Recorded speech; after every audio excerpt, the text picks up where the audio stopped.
Quiero dar la bienvenida, ya se les dio a todos ustedes, pero una vez más, gracias por estar con nosotros en esta tarde, en este culto, que espero que estén disfrutando y siendo ministrados por la presencia del Señor, que es realmente lo importante. Gloria a Dios. Vamos a cerrar nuestros ojos un momentito, vamos a orar a nuestro Dios y vamos a pedir la bendición de Dios sobre esta palabra que vamos a compartir en el día de hoy, que sea de bendición, que todos de aquí salgamos bendecidos, ministrados, y que el Señor nos dé a cada uno de nosotros la porción que necesitamos escuchar. Señor, te damos muchísimas gracias por este privilegio de poder estar reunidos en esta tarde, en este lugar. Gracias por este hermoso tiempo de alabanza, de adoración. Gracias, oh Dios, porque sabemos que tu presencia está con nosotros, Señor. Ahora queremos pedir que esta palabra que va a ser expuesta, que va a ser compartida, caiga en corazones que sean buena tierra. Que podamos, Señor, oír tu palabra con reverencia, con respeto, y que tú nos hables una vez más, como siempre, a través de ella. Ponemos este tiempo en tus manos, en el precioso nombre de Jesús. Amén. Y amén. Gloria al Señor. Queridos hermanos, estamos aquí en las Islas Canarias teniendo desde hace ya aproximadamente una semana un volcán activo. Creo que todos los días en la televisión vemos imágenes de cómo en una isla muy cerca a nosotros se ha abierto la tierra y los vecinos de la isla de La Palma han tenido en algunos sectores, en algunas zonas, que huir despavoridos, perdiéndolo prácticamente todo, huyendo con lo puesto, y nadie sabe cuánto tiempo va a durar esto. Hemos recibido llamadas, WhatsApp, correos de todas partes del mundo. Si de algo podemos estar seguros es que hace una semana miles de personas ni siquiera sabían dónde estaban las Islas Canarias y mucho menos la isla de La Palma, y ahora hay millones de personas en todo el mundo que saben por lo menos dónde estamos. Muchos nos han llamado preocupados porque pensaban que nosotros vivíamos, que estábamos en la isla de La Palma, y le hemos dicho que no, que estamos cerca, pero que no vivimos en la isla de La Palma. Y la verdad es que es tremendo, ¿no? Cada día lo que estamos viendo. Hasta hace una semana todo estaba relativamente tranquilo, aunque había muchos avisos, muchos terremotos de que algo iba a suceder, y ahí están las imágenes. Claro que algo iba a suceder. Y pensando en todo esto, comencé a buscar en la Biblia qué es lo que la Biblia nos enseña acerca de estos fenómenos, de estos volcanes. Y curiosamente habla mucho la Biblia acerca de fuego en la tierra, de volcanes. Y he hecho una selección de versículos que los voy a leer en esta tarde para que ustedes vean que todo esto no es producto de la casualidad. Ahora, déjenme que les diga algo que a mí personalmente me ha llamado mucho la atención de todo lo que estamos viendo cada día sobre el tema del volcán en la isla de La Palma.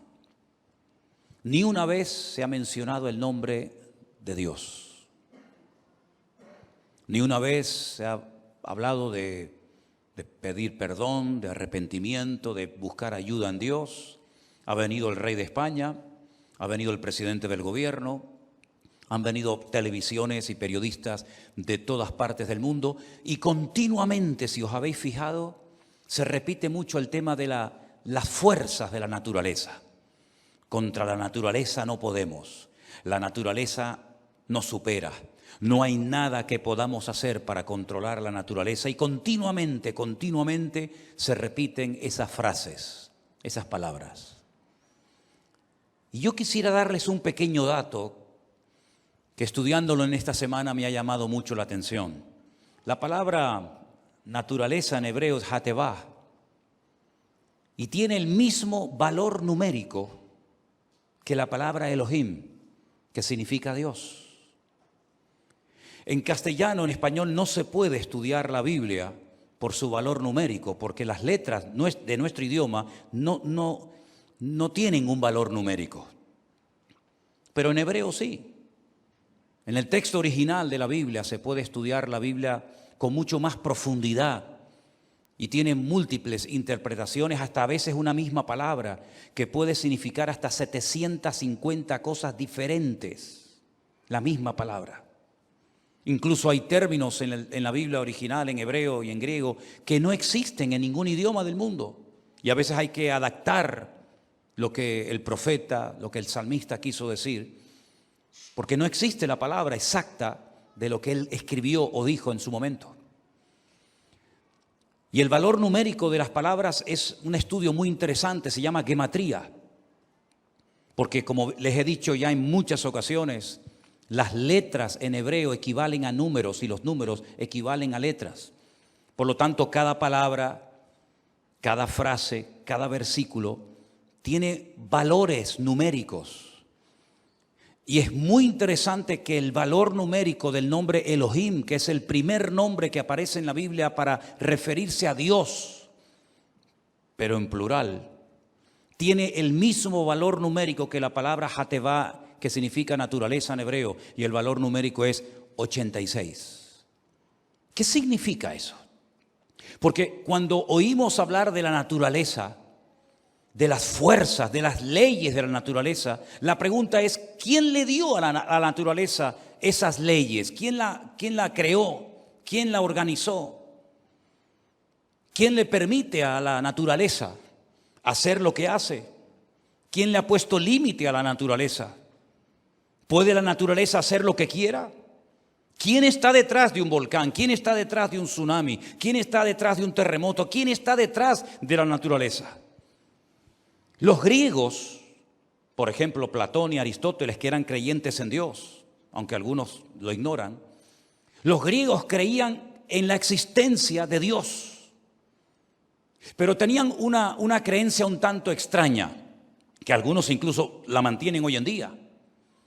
Ellos creían que Dios existía, pero que Dios dotó al mundo de una serie de leyes, las famosas leyes de la naturaleza. Y luego Dios como que se lavó las manos y le dijo al hombre, ahí te quedas. En la mentalidad de los griegos era totalmente impensable, imposible. Ellos no podían aceptar que Dios, el creador del universo y de todo cuanto existe, tuviera deseos de intervenir en las vidas de los seres humanos, en ayudar a las personas en sus problemas, en sus necesidades, en ayudar a las familias, en ayudar en definitiva al hombre, al mundo. Para ellos eso era imposible. Creían en Dios, pero repito, un Dios que creó todo, lo dejó todo en su sitio, dio una serie de leyes y se mandó a mudar, como decimos por aquí. Y les dijo, ahí os quedáis. Y en cierto sentido eso es también lo que creía el famoso Albert Einstein, que creía en un Dios creador, en un Dios diseñador del universo, pero que luego no tiene ninguna intención de ayudar a los seres humanos en sus problemas, sino que, si me permiten la palabra o la expresión, búsquense la vida, arréglenselas cada uno como puedan. Sin embargo, vemos en la Biblia algo diferente. Vemos que Dios no solamente creó el universo, y no lo creó única y exclusivamente para que funcione, sino que la Biblia nos enseña, como hemos escuchado en la lectura de esta tarde en el Salmo 19, que a través de la creación, a través de la naturaleza, Dios emite cada día un mensaje a la humanidad. Romanos capítulo 1 dice que el hombre no tiene ninguna excusa, porque las cosas invisibles de Dios, como por ejemplo su eterno poder y su deidad, se hacen claramente visibles, ¿verdad?, desde el comienzo del mundo. Es decir, cuando una persona ve un atardecer, un amanecer, un cielo estrellado, Cuando el hombre observa la creación, puede llegar a la conclusión de que detrás de todo eso hay una mente sabia que lo ha diseñado todo, que lo ha puesto todo con un orden, con una perfección absoluta. Y aunque no sea creyente, puede llegar a la conclusión de que algo existe, hay un Dios, una mente sabia que ha diseñado todo. Y es que la Biblia dice que la naturaleza expresa y le enseña al hombre la existencia y el poder de Dios. Este mundo no se creó de la nada no sale nada, valga la redundancia. Del desorden no sale orden, del orden sí puede salir un caos y un desorden, pero del desorden jamás se podrá producir un orden. Si hiciéramos una pequeña prueba, un pequeño experimento, metiendo, por ejemplo, 1 millón de letras dentro de una caja, y las sacudiéramos y las tiráramos encima de un tapete, encima de una mesa, ¿qué posibilidad hay de que se pudiera escribir una frase que se pudiera entender? No existe prácticamente ninguna posibilidad. ¿Qué posibilidad hay si metiéramos en una caja un montón de piezas, de tornillos, de clavos, de todas las piezas que puede llevar en un momento determinado cualquier artilugio? Y esas piezas sueltas las moviéramos, las sacudiéramos y las lanzáramos al aire. ¿Qué posibilidad habría de que saliera un teléfono o una televisión o una radio? Ninguna. Aunque lo hiciéramos 5 millones de veces, jamás del desorden saldría orden. Por eso dice la Biblia que Dios a través de la creación habla.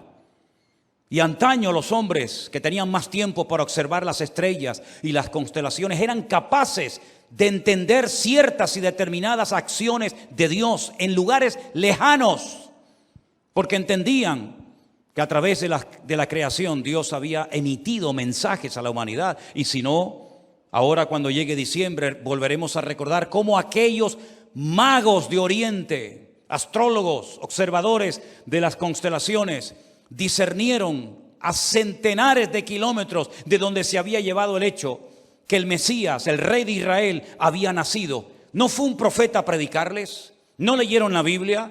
¿No fueron a ningún culto, a ninguna sinagoga, a ninguna iglesia? Pero ellos, observando las constelaciones, los movimientos de los satélites, la alineación de los planetas, etcétera, etcétera, llegaron a la conclusión de que alguien importante, tremendamente importante, había nacido en Belén de Judea.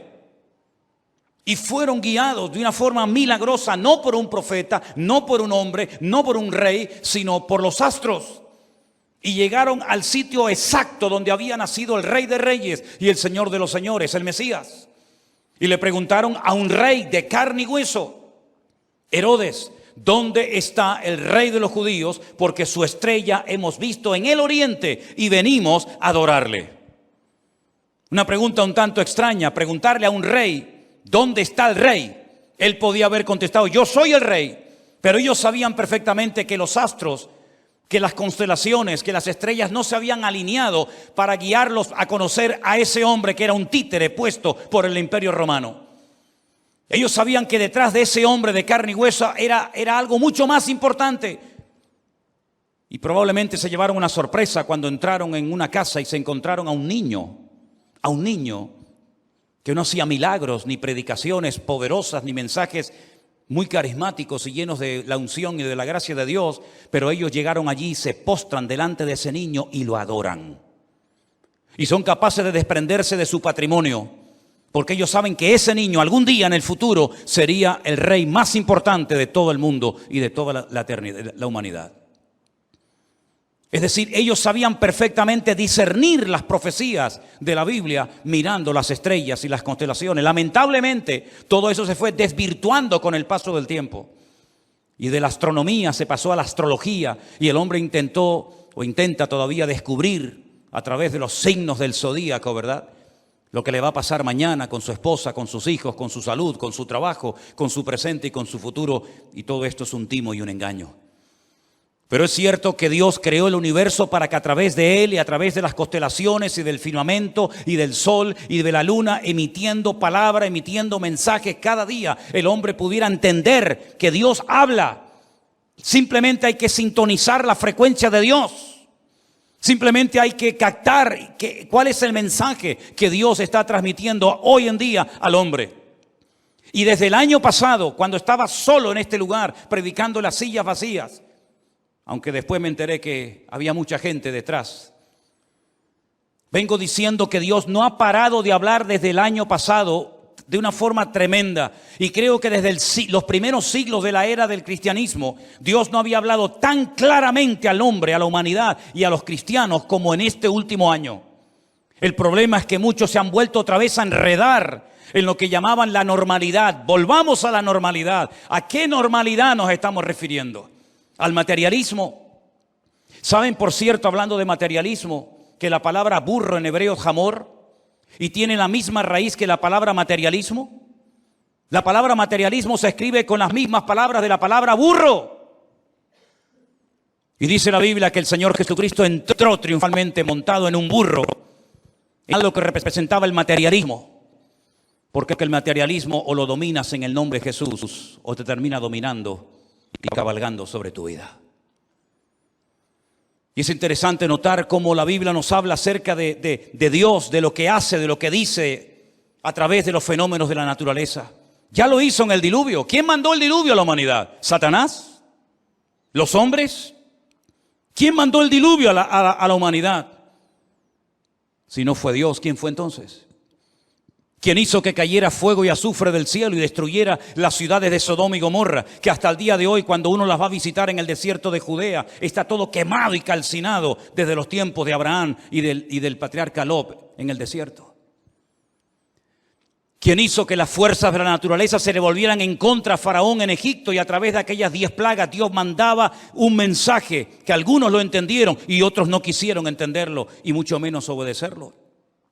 ¿Quién está detrás de los fenómenos de la naturaleza? ¿Quién domina el clima? ¿Quién domina la creación? ¿Es algo que se domina a sí mismo? ¿Puede un volcán explotar cuando le da la gana? ¿Puede venir al mundo lo que sea a través de la naturaleza? ¿O hay algo o alguien que lo domina y lo controla y le da órdenes concretas y específicas para lugares, para países, para naciones y para el resto de la humanidad? Leamos algunos versículos en esta tarde de la palabra de Dios que nos pueden dar mucha luz en cuanto a lo que estoy hablando.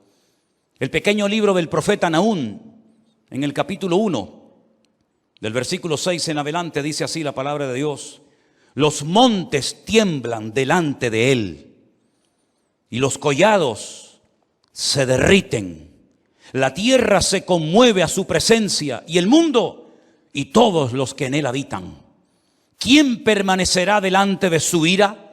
¿Quién quedará en pie en el ardor de su enojo? Su ira se derrama como fuego y por él se hienden las peñas. Otra versión dice: y ante él se quiebran las rocas. Isaías capítulo 13, versículo 13 dice: porque haré estremecer los cielos y la tierra se moverá de su lugar en la indignación del Señor de los ejércitos y en el día del ardor de su ira. Miqueas capítulo 1, versículos del 2 al 4. Oíd, pueblos todos, está atenta tierra y cuanto hay en ti. Y Jehová el Señor desde su santo templo sea testigo contra vosotros. Porque aquí el Señor sale de su lugar y descenderá y hollará las alturas de la tierra. Y se derretirán los montes debajo de él, y los valles se hendirán como la cera delante del fuego, como las aguas que corren por un precipicio. ¿Qué te parece? Apocalipsis, capítulo 8, versículo 8. Esto aún no ha ocurrido. Esto es algo profético, pero prepárate porque esto va a ocurrir también. El segundo ángel tocó la trompeta y como una gran montaña ardiendo en fuego fue precipitada en el mar y la tercera parte del mar se convirtió en sangre. Joel capítulo 2, versículos 30 y 31. Y daré prodigios en el cielo y en la tierra, sangre y fuego y columna de humo. El sol se convertirá en tinieblas y la luna en sangre antes que venga el día grande y espantoso del Señor. Salmo 144, verso 5. Oh Señor, inclina tus cielos y desciende, toca los montes y humeen. Después le leeré otra porción también del profeta Isaías. ¿Piensan algunos de ustedes que Dios no tiene el derecho de enojarse y de enfadarse contra la humanidad? Nosotros sí tenemos derecho de enfadarnos, ¿verdad? Y sí tenemos derecho a protestar. Y sí tenemos derecho a salir por las calles, a hacer manifestaciones, ¿verdad? Parece que los seres humanos estamos llenos de derechos. Y los hijos protestan contra los padres, y los padres protestan contra los hijos, y los profesores contra los alumnos, y los alumnos contra los profesores, y la gente contra los políticos. Y todo el mundo protesta, pero parece como que Dios siempre tiene que estar callado. Y no tiene ningún derecho de hablar, ni de enojarse, ni de airarse. Pues se equivocan los que piensan así. El día que Dios diga basta, el día que Dios diga hasta aquí hemos llegado, vamos a conocer aspectos de la naturaleza y de la esencia de Dios que algunos ignoran o prefieren ignorar voluntariamente. Algunos enfatizan que Dios es amor. Y yo llevo 40 años diciendo que Dios es amor. Y lo creo con todo mi corazón, porque si así no fuera, ninguno de nosotros podríamos estar en esta tarde, en este lugar, si no fuera por el amor, por la gracia y por la misericordia de nuestro Dios. Claro que Dios es amor. ¿Faltaría más? Cuando tu padre y tu madre te abandonen o te fallen, cuando tu marido o tu esposa te fallen, quiero que sepas que hay un Dios de amor que te amará tal y como tú eres toda tu vida. Y te amó tanto que lo demostró muriendo en una cruz, ocupando tu lugar y muriendo por tus pecados. Y lo dejó bien claro que Dios es amor y que Él te ama. Que tú lo ames a Él es otro tema, pero que Él nos ama a nosotros no nos quepa la menor duda. Pero también hay que decir que ese mismo Dios de amor, ese Dios que se humilló, ese Dios que se humanó, que se encarnó, que descendió y que se hizo carne y habitó entre nosotros y vimos su gloria, ese mismo Dios también se enfada y también se enoja. Y lo hemos visto muchas veces a lo largo de la historia, cómo Dios ha intervenido diciendo basta en naciones, en países, en pueblos, en lugares donde se le ha blasfemado. Y dicho sea de paso, España es uno de los países del mundo que más blasfema cada día contra el nombre de Dios. Gracias a Dios que aquí en Canarias no tenemos esa costumbre. Pero ustedes, si van a la península, hasta los niños, jovencitos jugando en la calle, se enfada uno con otro y automáticamente blasfeman contra el nombre de Dios. Y como si no pasara nada. Cuando en el Antiguo Testamento a alguien se le ocurría blasfemar contra el nombre de Dios y era digno de muerte. Todavía seguimos en este país creyendo en imágenes de palo, de piedra, de oro, de madera, de mármol. Cuando Dios en su palabra dice que todo eso es abominación ante los ojos de nuestro Dios. Claro, no nos enseñaron cuando éramos católicos y éramos niños, íbamos a los colegios de cura o de monja. No nos enseñaron los 10 verdaderos 10 mandamientos, porque no les interesaba que lo conociéramos. Pero cuando tuvimos acceso a las Sagradas Escrituras, cuando pudimos leer por primera vez en nuestra vida, yo con 17 años, los verdaderos 10 mandamientos que están en todas las Biblias del mundo. No solamente en las Biblias que utilizamos los cristianos evangélicos, sino incluso el Papa en Roma también tiene la misma Biblia y las mismas palabras que yo tengo en la mía. Cuando pudimos tener acceso a los verdaderos 10 mandamientos, nos quedamos sorprendidos porque Dios prohibía desde siempre la adoración a imágenes creadas por las manos de los hombres. No podíamos orar a ellas, ni ponernos de rodillas delante de ellas, ni invocarlas. Y tiempo más tarde se escribió un hermoso salmo que si quieres puedes leerlo tranquilamente en tu casa. El Salmo 115, que dice que los ídolos de las naciones, también los nuestros aquí en Tenerife, en todo el mundo entero que nos ven, los ídolos de las naciones hechos por las manos del hombre tienen ojos, pero no ven. Tienen boca y no hablan. Tienen pies y no caminan. Tienen oídos y no oyen. Y si no, miren ustedes las imágenes impactantes que hemos visto estos días de las personas jugándose la vida para entrar en los templos, para llevarse las imágenes que supuestamente han sido creadas y diseñadas por artistas, para salvar a pueblos, para salvar a familias, para ayudar a gente necesitada, Ahora ha tenido la gente que ir a por ellos, porque si no los sacan, el fuego y la lava los hubiera terminado destruyendo. Y nadie se ha dado cuenta de que han sido incapaces de salvarse. Nadie se ha percatado. Es la ignorancia, la ceguera espiritual es tan enorme que no se dan cuenta de que cómo voy a poner mi confianza en un muñeco que yo tengo que jugarme la vida, en vez de él jugarse la vida por mí, en vez de salir corriendo y decir alto al fuego. Han tenido la gente que ir a buscarlos a esos ídolos muertos, mudos, ciegos, inválidos, que no tienen poder para hacer bien ni para hacer daño a nadie. ¿Por qué no se dice esto en la televisión? ¿Por qué no se habla de esto en las tertulias? ¿Por qué se le atribuye todas las fuerzas de la naturaleza? Por una sencilla razón, porque la palabra naturaleza para algunos les ayuda para sustituir el nombre de Dios. Pero yo no voy a hablar de las fuerzas de la naturaleza, porque detrás de la naturaleza y de sus leyes está nuestro Dios.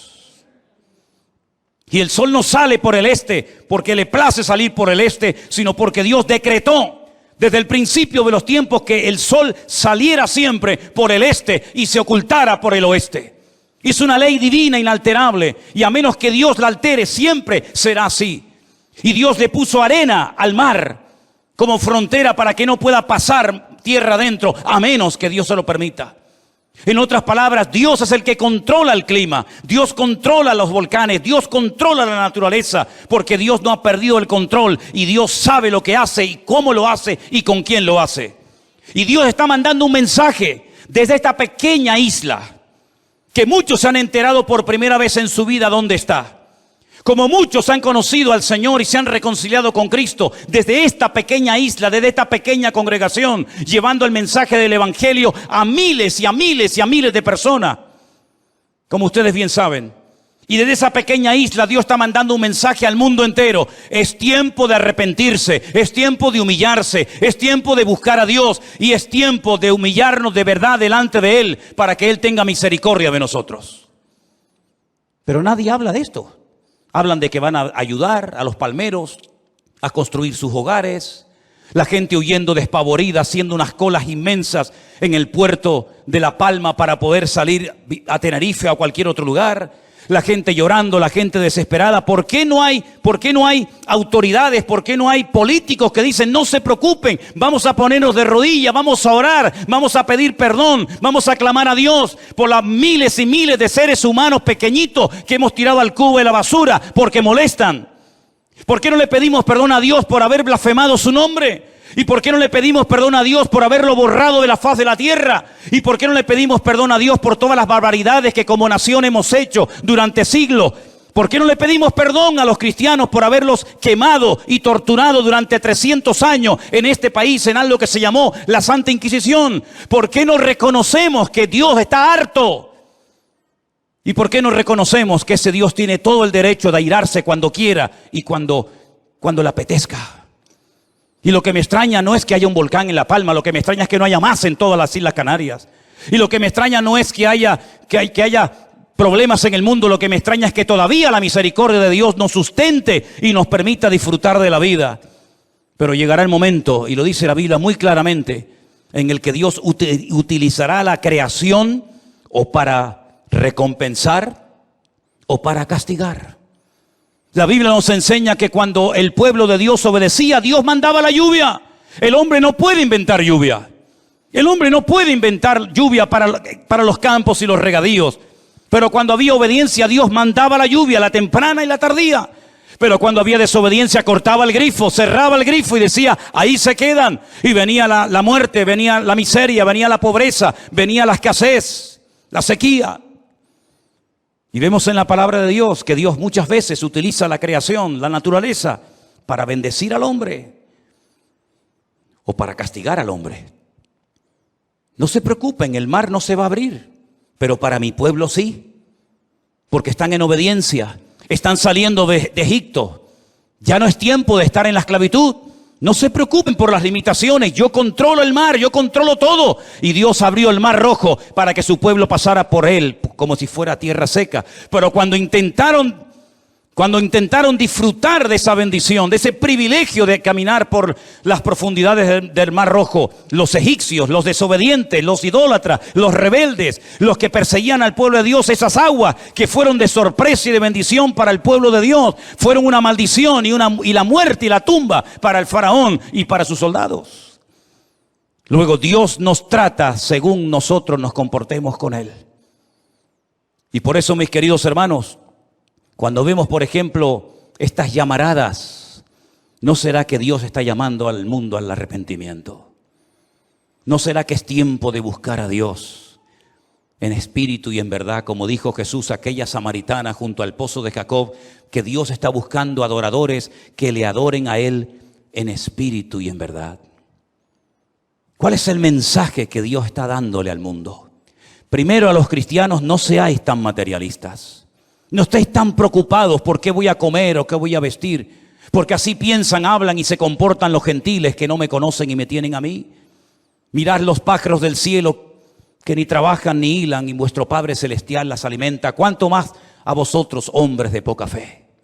Ese es el mensaje que Dios le ha estado dando a la iglesia bien claro desde el año pasado. Ahora han tenido tiempo para orar. Ahora muchos han tenido tiempo para leer la Biblia por primera vez en su vida. Porque antes no había tiempo para nada. Era trabajar y trabajar y trabajar y trabajar. Y Dios dijo: alto. Y paró al mundo y paró a millones de cristianos y los encerró dentro de sus casas. Y ahora tienen tiempo para orar. Ahora tendréis tiempo para leer la Biblia. Y muchos conocieron al Señor. Y las vendas cayeron de sus ojos. Y miles de personas se reconciliaron con Dios. Pero ya la gente vuelve otra vez a las andadas. Otra vez volvemos con los macrobotellones. Otra vez volvemos con las orgías colectivas de cientos de personas en todas partes del mundo. Otra vez volvemos a las andadas y no me extraña nada que Dios esté cansado de aguantar tanta soberbia y tanta arrogancia de naciones enteras que no quieren reconocer que sin Dios estamos perdidos. El capítulo 64 del libro del profeta Isaías, lo leía en esta mañana, me impactaba muchísimo. Isaías capítulo 64, los primeros versículos, os los voy a leer. Presten atención, por favor. Oh, si rompieses los cielos y descendieras, y a tu presencia se escurriesen, se derritiesen los montes, como fuego abrasador de fundiciones, fuego que hace hervir las aguas, para que hicieras notorio tu nombre a tus enemigos y las naciones temblasen a tu presencia. Cuando haciendo cosas terribles, cuales nunca esperábamos, descendiste, fluyeron los montes delante de ti. Nunca oyeron, ni oídos percibieron, ni ojo ha visto a Dios fuera de ti, que hiciese por él que en él espera. Saliste al encuentro del que con alegría hacía justicia, de los que se acordaban de ti en tus caminos. He aquí tú te enojaste porque pecamos, en los pecados hemos perseverado por largo tiempo. ¿Podremos acaso ser salvos? Si bien todos nosotros somos como suciedad y todas nuestras justicias como trapo de inmundicia, y caímos todos nosotros como la hoja, y nuestras maldades nos llevaron como viento. Nadie hay que invoque tu nombre, que se despierte para apoyarse en ti, por lo cual escondiste de nosotros tu rostro y nos dejaste marchitar en poder de nuestras maldades. Ahora pues, oh Dios, tú eres nuestro Padre, nosotros barro, y tú el que nos formaste. Así que obra de tus manos somos todos nosotros. No te enojes sobremanera, Señor, ni tengas perpetua memoria de la iniquidad. He aquí, mira ahora, pueblo tuyo somos todos nosotros. Y podríamos seguir leyendo el resto del capítulo, viendo cómo el Dios, a través del profeta Isaías, llama al pueblo al arrepentimiento. Si hubiera un genuino arrepentimiento en este país soberbio, orgulloso, arrogante, que se cree que puede hacer lo que le da la gana y no pasa nada y Dios no se entera, porque como para algunos Dios no existe, pues se equivocan rotundamente. España tarde o temprano tendrá que caer de rodillas, quiera o no quiera, ante la presencia de Dios. Y reconocer que los pecados que hemos cometido a lo largo de la historia, generaciones y generaciones, han llevado a un endurecimiento de las personas. Y como les decía cuando vinimos de este viaje misionero de 3 meses que hemos terminado hace poco, he hablado con jóvenes, he hablado con adolescentes, he hablado con gente mayor en muchas provincias de España y no me encontré ni a uno en las calles que me dijera que cree en Dios. Ni uno. Les contaba mi testimonio, cómo Dios me liberó de demonios, cómo Dios me sanó, cómo Dios cambió mi vida. Y te escuchaban. No discutían como antes se discutía. ¿Qué diferencia hay entre ustedes y los curas? Entre vuestra iglesia y no sé qué. No, ya no se discute. Ahora te oyen y te dicen, muy bien, ¿te va bien? Sí, pues me alegro. Pero yo no creo en Dios ni en nada de eso. España ya no es lo que era cuando yo hace 40 años salía por las calles y me pegaba 15, 20, 30 y 40 días encima de una plataforma en una calle predicando el evangelio y la gente era quebrantada y caían por el poder de Dios por las calles. Y nunca nos olvidaremos cuando el teniente alcalde de esta ciudad me llamó un día a su despacho y me dijo, ¿qué hacen ustedes que cuando oran la gente en sus casas se caen de espalda? Cosas increíbles que ocurrían en aquellos años. Y tengo hojas enteras llenas de periódicos, de periodistas que venían a ver lo que Dios hacía en aquellos años en las campañas. Sin embargo, hoy en día hay una frialdad, una indiferencia en la gente. Y no me extraña que Dios tendrá que utilizar cada vez mensajes más contundentes y más fuertes para despertar las conciencias. ¿Os parece poco lo que pasamos el año pasado? ¿Os parece poco parar el mundo durante meses y encerrar a millones de personas en sus hogares? Todo el mundo con un miedo en el cuerpo que ya se ha perdido, dicho sea de paso. Donde todo el mundo veía la muerte en cada esquina de la calle. Y cuando salíamos a las calles a pasear o a pasear al perro, la gente que venía cruzaba la acera porque pensaba que ibas con la lepra o le ibas a contagiar. ¿Sabe Dios con qué? Hemos vuelto otra vez a la soberbia, al orgullo, a la arrogancia. Y ya todo el mundo está pensando cuándo vamos a obtener los próximos carnavales, y cuándo vamos a tener los próximos tenderetes, y cuándo vamos a hacer los próximos Sanfermines, y cuándo vamos a poder sacar otra vez a la Virgen y al Santo y a toda la familia otra vez. Y otra vez la gente quiere volver a lo mismo y no se dan cuenta de que Dios ha estado hablando claramente. Y este volcán de La Palma, aunque muchas veces ocurre que en un momento de esto sufren muchas personas, es un mensaje contundente, no solamente para ellos, sino para toda la humanidad, de que es tiempo de buscar a Dios. Porque esto que estamos viendo, esto que hemos vivido de la pandemia, esto es un pequeño botón de muestra de lo que la Biblia profetiza para los últimos tiempos. La Biblia habla de cientos de volcanes que se producirán en los últimos tiempos. La Biblia habla de tsunamis. La Biblia profetiza en el Apocalipsis que islas enteras serán absorbidas por las aguas del mar y desaparecerán de un plumazo. La Biblia habla de millones y millones de muertos, de guerras tremendas. Y Dios está esperando y esperando. Y algunos preguntarán, ¿esperando qué? Esperando que el hombre proceda al arrepentimiento. Un día más estamos vivos y Dios toca nuestros corazones para que entendamos que Dios está dando toques de atención. Esto es lo que la Biblia llama los dolores de parto de la tierra. Porque así como los seres humanos sufrimos al ver la maldad, al ver el pecado, al ver la desobediencia, también la tierra, dice la Biblia en la carta de Pablo a los romanos, que gime con dolores como una mujer que está a punto de dar a luz. Estos son los dolores de la tierra, porque sufre, porque quiere ser restaurada por el poder y la presencia del Señor. Los árboles, los pájaros, las estrellas, el sol, la luna, el mar y toda la creación de Dios está deseando que Dios venga y ponga orden y ponga su presencia en la tierra. Pero aún no lo ha hecho porque está esperando que el hombre proceda al arrepentimiento. ¿Qué vas a hacer? ¿Qué vas a hacer hoy con tu vida? ¿Vamos a buscar a Dios de corazón? ¿Vamos a aprovechar el tiempo? ¿Te has dado cuenta? Dentro de unos días, octubre, pasará el mes de octubre, ahí otra vez las Navidades. Otro año más que se te ha ido. ¿Y qué es tu vida? ¿Qué ha sido de tu vida en este año?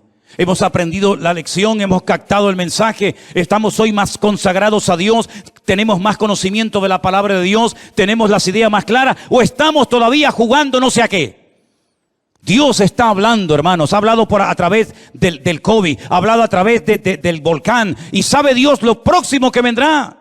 Y no terminará una desgracia para venir otra y otra y otra y otra, y así hasta el final de los tiempos, hasta que veamos venir en las nubes a nuestro Señor Jesucristo y nos iremos para siempre con Él.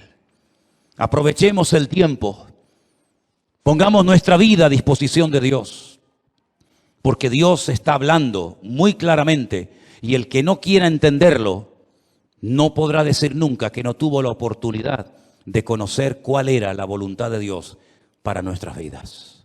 Cierra tus ojos ahí donde estás en esta tarde y piensa en esto que has oído. Dios está dando un mensaje a la tierra. Dios está mandando un mensaje a las naciones. Si no es porque hay hambres, es porque hay terremotos o hay huracanes o hay volcanes. Pero Dios no para de hablar. Y la única esperanza que le queda al hombre es buscar a Dios en la angustia. Desde la angustia invoqué al Eterno y Él me respondió, dijo el Señor, o el salmista en su palabra. Es tiempo de que busques a Dios, no importa si eres anciano, joven o niño, da igual. Es tiempo de que digas, Señor, ¿qué es lo próximo que tiene que pasar para que te busquemos a ti? Ha quedado bien claro, queridos hermanos, que los ídolos de las naciones no tienen poder para nada. Creo que ha quedado bien claro con lo que estamos viendo en estos días, que el único que tiene todo el poder para cambiar las circunstancias es nuestro Dios. Y yo espero que todos los palmeros, que todos los canarios y que millones y millones de personas agachemos nuestra cabeza y nos arrepintamos delante de Dios, no delante de los hombres, de los pecados que hemos cometido. Y le pidamos perdón a Dios. Y le pidamos al Señor misericordia, porque los tiempos que se avecinan son difíciles y peligrosos. Pero también son tiempos en los que Dios demostrará su gracia y su gloria, siempre y cuando hagamos las cosas decentemente y con orden. Queremos darte gracias por tu infinita misericordia, Señor. Queremos darte gracias, Señor, por el privilegio que nos das de poder entender tu palabra, de poder entender los tiempos y por la visión y el discernimiento espiritual que le das a tu iglesia. Señor, ayúdanos a despertar. Ayúdanos, Señor, a darnos cuenta de que el tiempo se acorta y que todo esto que ocurre a nuestro alrededor no es producto de la casualidad, sino tú estás hablando y hablando y hablando a tu amada iglesia. Levántanos con el poder de tu diestra. Abre nuestros ojos. Quita nuestra ceguera espiritual. Rompe, Señor, cualquier fortaleza espiritual de nuestra mente y que te veamos a ti. Que te veamos y te invoquemos a ti en medio de la necesidad, en medio del dolor y de la angustia. Que te busquemos a ti, oh Dios eterno. Toda la gloria te la damos a ti, San Jesús. Cuando Cristo llegó a mi vida, fue tan grande ese amor que mis penas y mis heridas olvidaron su dolor. Cuando Cristo salvó mi alma, tanta bendición me dio que las raíces del averno de mi vida desarraigó. Qué feliz me siento yo junto a Cristo el Salvador, junto a Cristo el Señor, encontré lo que es amor. Cuán perdido estaba yo en la turba oscuridad, oh mi Cristo, oh Señor, qué feliz me encuentro.